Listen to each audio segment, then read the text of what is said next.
Welcome back. Dhole Patil academy में आप सभी का स्वागत है। तो इसके पहले जो लेक्चर हुए उसमें हमने देखा generalise heat conduction and then concept of resistance, electrical analogy. अब हम देखेंगे थर्मल इंसुलेशन होता क्या है और क्रिटिकल थिकनेस ऑफ इंसुलेशन, ये कॉन्सेप्ट के बारे में आज हम पढ़ेंगे। तो चलो देखेंगे। नाउ फर्स्ट थिंग जो रहेगा वो है कि सर थर्मल इंसुलेशन मतलब क्या होता है। Now we are aware that, हमें पता है कि के मतलब थर्मल कंडक्टिविटी होता है। सो माय डियर फ्रेंड्स, जो भी मटेरियल रहेगा जिसका के का वैल्यू कम रहेगा उसे हम इंसुलेटर कहेंगे, ठीक है। सो थर्मल इंसुलेशन में आज हम देखेंगे कि इंसुलेटर का डेफिनेशन क्या है, उसके बाद कौन से रिक्वायर्ड प्रॉपर्टीज है इंसुलेटर्स के, कॉमन इंसुलेटर्स क्या है, कॉमन इंसुलेटिंग मटेरियल्स कौन से, उसके बाद प्लेन वॉल के केस में देखेंगे हम इंसुलेशन होता क्या है, क्रिटिकल थिकनेस ऑफ इंसुलेशन देखेंगे, ठीक है। And this concept applied to cylinder sphere, but wait for a moment, sir आपने क्रिटिकल थिकनेस प्लेन वॉल के बारे में क्यों नहीं लिखा, यह भी मैं आपको बताने वाला हूं। तो चलो स्टार्ट करें। So if I want to define insulator in simple words, I will define a material having very less thermal conductivity, that is value of K is very small. Now sir इसके required properties क्या रहेगी, अब insulators के required properties क्या रहेंगे sir, ये भी बता दो आप। So my dear friends, insulators के रिक्वायर्ड प्रॉपर्टीज रहेंगे, it should be able to withstand high और low temperatures. Sir high temperatures means furnace का एग्जांपल ले लो आप। Sir very low temperature means refrigeration का एग्जांपल ले लो आप, वहां पर भी तो इंसुलेटर लगेंगे ना, to minimise heat transfer. So yes, it should be able to withstand high and low temperatures as well as fire risk नहीं होना चाहिए, chemically inert होना चाहिए मटेरियल, ओके। और सेकेंडरी प्रॉपर्टीज आप देख सकते हो कि वो अवेलेबल होना चाहिए, कॉस्ट इफेक्टिव होना चाहिए, ऑल दोस थिंग्स, डेंसिटी कम होना चाहिए, मतलब वेट कम होगा, okay, all those things, all those parameters. Now sir common materials कौन से। सो देखो, अगर मैंने एग्जांपल्स आपको बता दिए कौन से इंसुलेटर्स है, तो फर्स्ट मोस्ट कॉमन एस्बेस्टोस हुआ, ग्लास वूल हुआ, कॉर्क हुआ। देखो मैंने सभी के वैल्यूज मेंशन किए, 0.15 वाट per metre kelvin, 0.038 watt per metre kelvin, 0.042 watt per metre kelvin, okay. Now let us think of insulation in case of plain wall। तो चलो अभी इंसुलेशन देखेंगे in case of plane wall. देखो मैंने एक diagram draw किया है, यहां पर ये वाला जो पार्ट दिख रहा है ना, ये मैंने वॉल कंसीडर किया है। सो अगर वॉल कंसीडर किया है तो लेंथ ऑफ वॉल आया है, वहां पर देखो LW आया, उसके बाद लेंथ ऑफ इंसुलेशन आया ना। अगर आपने पहले के लेक्चर देखे होंगे तो वहां पर मैंने डिराइव करके आपको बताया था कि कंडक्टिव रेजिस्टेंस होता क्या है, कन्वेक्टिव रेजिस्टेंस क्या होता है। So from that concept convective resistance का फॉर्मूला मैंने यहां पर लिखा है, which is 1/HA, and conductive resistance का मैंने फॉर्मूला लिखा है LYKA। So my dear friends, you observe here, see ये एरिया हम कंसीडर करेंगे as per Fourier's law. So if you apply one layer of insulation, उसके ऊपर और एक लेयर अप्लाई अगर कर लिया आपने, तो एरिया तो चेंज नहीं होने वाला, फाइन। बट अगर आपने इंसुलेशन का लेंथ बढ़ा दिया, तो डेफिनेटली रेजिस्टेंस बढ़ने वाला है। सी कंडक्टिव रेजिस्टेंस के फॉर्मूले में लेंथ न्यूमरेटर में आता है, so that's why if numerator increases our conduction will increase, if resistance increases heat transfer will decrease।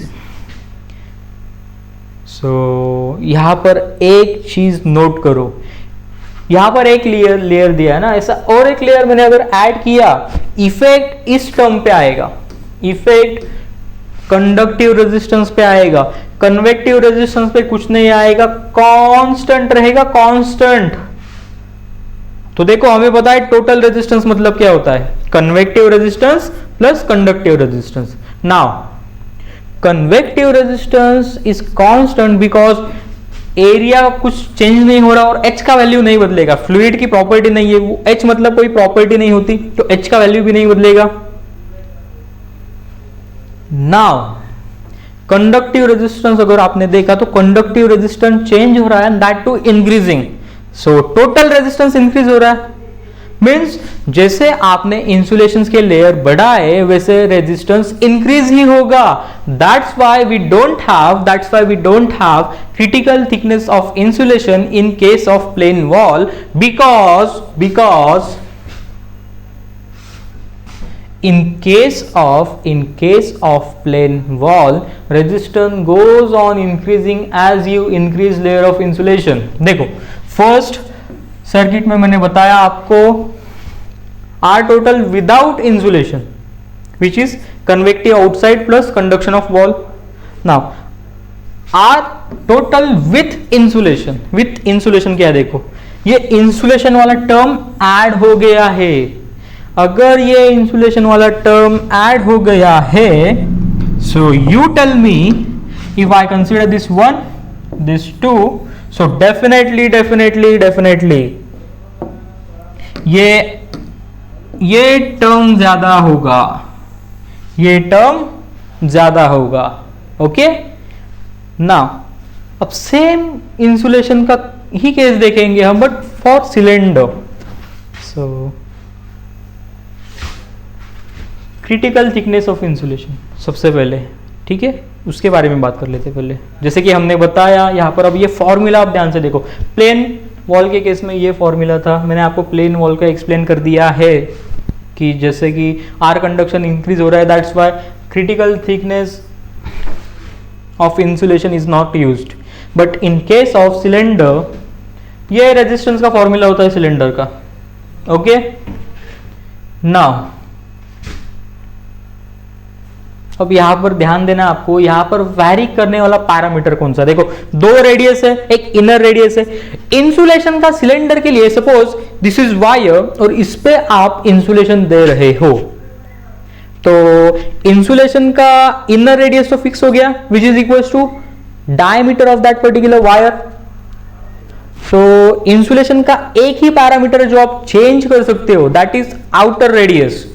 सो देखो ये आउटर रेडियस आप चेंज कर सकते हो। If I go on increasing outer radius of insulation, R conduction will increase because Ln2 Ln3 ये values बढ़ते जाएंगे। सो are conduction बढ़ते जाएगा, देखो आर कंडक्शन बढ़ते जाएगा।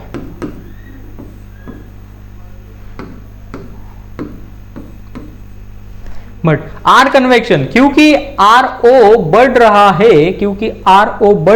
है और वो डिनोमिनेटर में है तो आर कन्वेक्शन डिक्रीज होगा। Now it is difficult to जज because R conduction will is increasing and R convection is decreasing. So unless we have mathematical data we can't comment। हम कमेंट नहीं कर सकते कि रेजिस्टेंस एक्चुअली बढ़ रहा है कम हो रहा है। तो इसीलिए इस केस में क्रिटिकल थिकनेस ऑफ इंसुलेशन ये कॉन्सेप्ट आता है। Now in case of sphere you observe, see we have again same thing, spherical अगर कंटेनर रहेगा कुछ तो वो कंटेनर की वजह से इनर रेडियस तो इंसुलेशन का फिक्स हो जाएगा, तो एक ही पैरामीटर रहेगा जो वैरी हो पाएगा, वो रहेगा outer radius. So again that outer radius term is present in numerator as well as in denominator. See, मतलब इस पे भी इफेक्ट होगा, आर कंडक्शन पे भी इफेक्ट होगा, आर कन्वेक्शन पे भी इफेक्ट होगा, बट वी कांट जज whether it is increasing or decreasing, okay, unless we derive some mathematical expression. तो चलो ये दो केसेस के बारे में हम अब मैथमेटिकल एक्सप्रेशन डिराइव कर लेते हैं. Critical radius of insulation for cylinder. Okay, you can think of radius of insulation or thickness of insulation. So ये डायग्राम अगर आपने देखा तो मैंने यहाँ पर पाइप दिखाया, ठीक है ना. देखो ये जो लेयर मैंने यहाँ पर दिखाया, ये जो लेयर, ये पाइप का तो आउटसाइड हो गया, बट इंसुलेशन का वो इनसाइड हो गया. वो पैरामीटर हम चेंज नहीं कर सकते, ठीक है, वो पैरामीटर चेंज नहीं कर सकते. क्यों? बिकॉज पाइप पे तो आना चाहिए ना पूरा सरफेस पे insulation. That's why inner radius is fixed. Now outer radius of insulation is what we can vary. So ये फॉर्मूलेज अप्लाई किए हैं मैंने इंसुलेशन के लिए. R conduction insulation ln RO by RI upon 2 pi के insulation L, और ये convective resistance ये आउटर साइड पे, देखो ये आउटर साइड पे convective which is 1 upon HA. Area क्या होगा आउटर, दिस ये रेडियस लेना पड़ेगा 2 पाई R इंटू L. सो वही लिखा है मैंने. Now if I observe this thing you will get that radius is that particular parameter on which resistance depends. So in mathematical language I can say total resistance is a function of outer radius only. Okay, now थोड़ा bit में maths का concept बताऊंगा. हमने maxima minima पढ़ा है. Okay, what we do sir, we equate slope to zero of that particular parameter. अब यहां पर क्या करेंगे, देखो यहां पर हम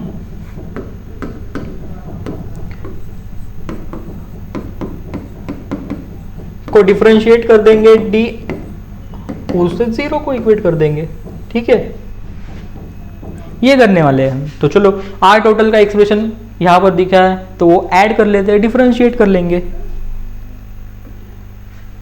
ना आर टोटल ऐड कर लिया again.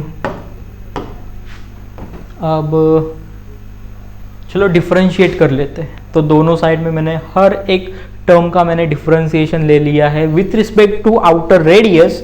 So I will get d by d R O of R total equals to, ये कांस्टेंट टर्म हुए बाकी सारे, ठीक है, ये सारे कांस्टेंट टर्म हुए, बाहर ले लिए मैंने. डिफरेंशिएट करूंगा 1 अपॉन आर को, और यहां पर डिफरेंशिएट करूंगा ln of this term. By the way I have used ln m by n formula. देखो फॉर्मूले कौन सा यूज किया मैंने, यहां पर दिए, ये फॉर्मूला मैंने यूज किया है. तो अब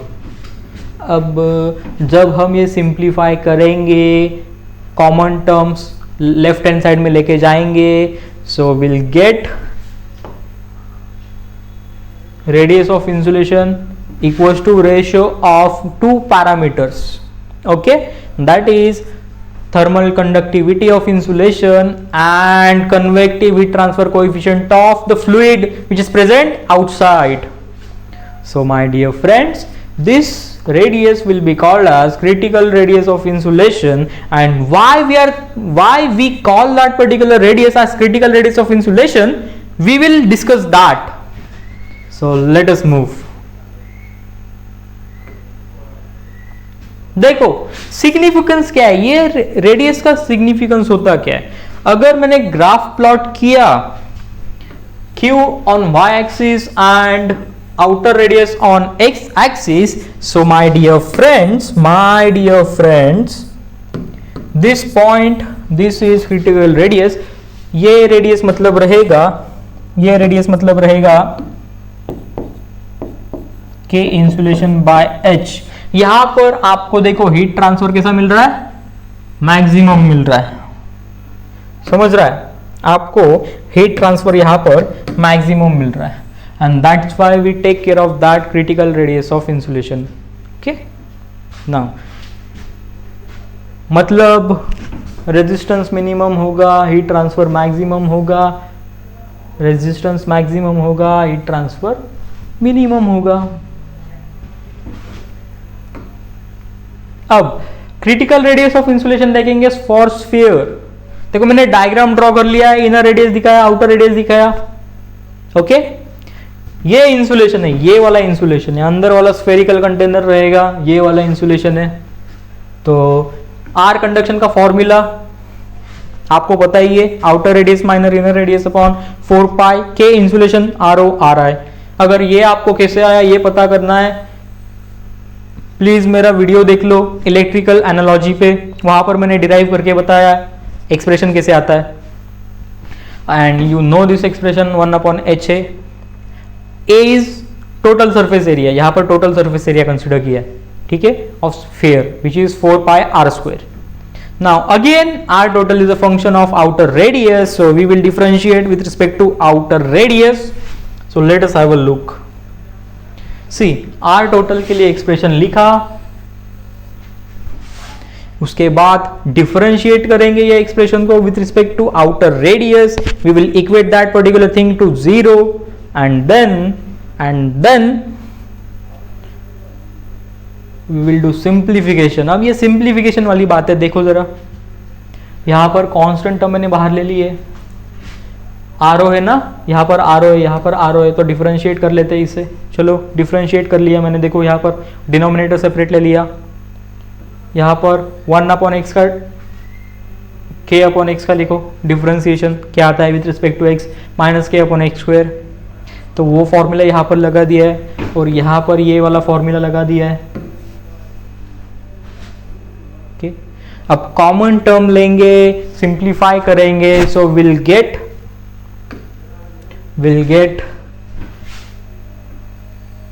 are O equals to 2 times k insulation by h, 2 times k insulation by h. तो यहाँ पर कॉन्सेप्ट एक ही कॉन्सेप्ट था कि आपको डिफरेंशिएट करना है टोटल रेजिस्टेंस और उसे इक्वेट करना है 0, but differentiate with respect to outer radius of insulation, because that is the only parameter which you can vary subjected to one condition. You have fixed your material, that is you have fixed your k value. So इसी तरह से मिलते रहेंगे friends next lecture में. आज के लिए रुकेंगे यहाँ पर. Thank you, keep studying, keep enjoying.